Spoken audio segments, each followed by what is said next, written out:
To discuss this, we're joined by Adetayo Adegbemle, founder, Power Up Nigeria. He joins us from Abuja. It's good to have you on the news. This is a huge leap by any measurement. What do you think is the rationale behind it, and what's your general assessment of the decision? Like you already said at the beginning, this is something that we've always had coming. A lot of factors in the production of electricity has increased in prices. The tariff that the government is paying has also increased massively. I mean, there was a point when initially they were paying about 70, 80 billion per month, but now it has gone to about 240, 260 billion per month. So, I mean, and I think this year alone, the estimated subsidy that we were supposed to pay for the electricity sector goes into about 1.6, between 1.6 and 2 trillion, depending on what the forex rate says. So, yes, this has been coming all along. But then, it is also interesting to also say that, as against the fear that many people, are entertaining, I don't think we need to entertain such fears, because if you look at it, about 15% of electricity consumers are directly affected by this. In fact, and a lot of other places where we thought, or where a lot of people thought they were going to be affected, they are not going to be affected. I've seen comments like they agree, they increased tariff for darkness. This is not true. The only band that has been affected, I mean, going by what we do, what we practice here now, we have a service reflective tariff, which is determined by the hours of supplies that you get in your houses or in your premises.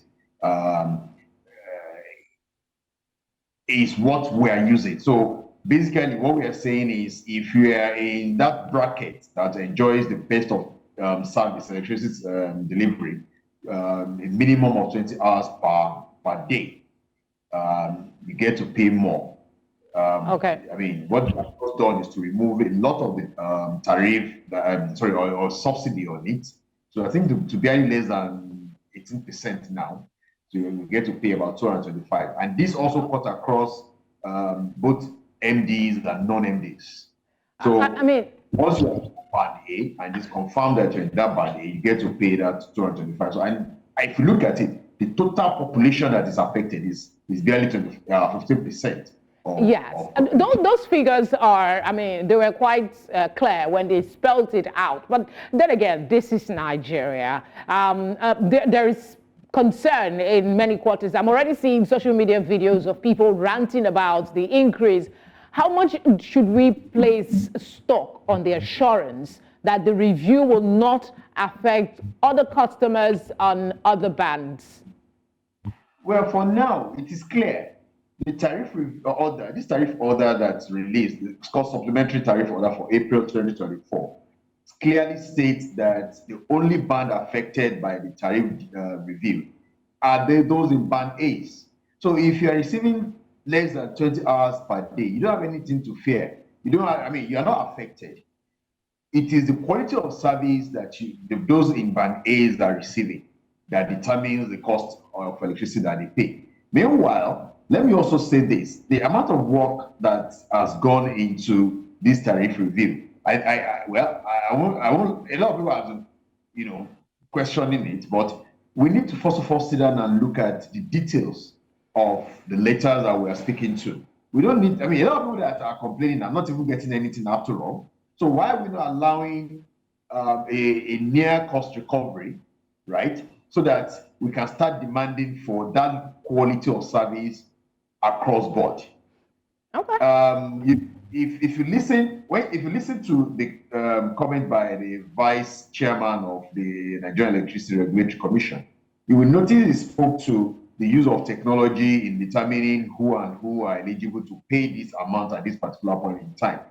Yeah, how they determine who are those that are eligible. Part of the things that the videos that they show, the claims that they show, did not state, because I was there at the event today. Part of the things that the clips did not show includes the fact that they Red Riot Act to the discourse, and they signed an SLA that says that if there is a fault within that of those band A's that are qualified for it, they have within 48 hours to respond to those faults and to fix them.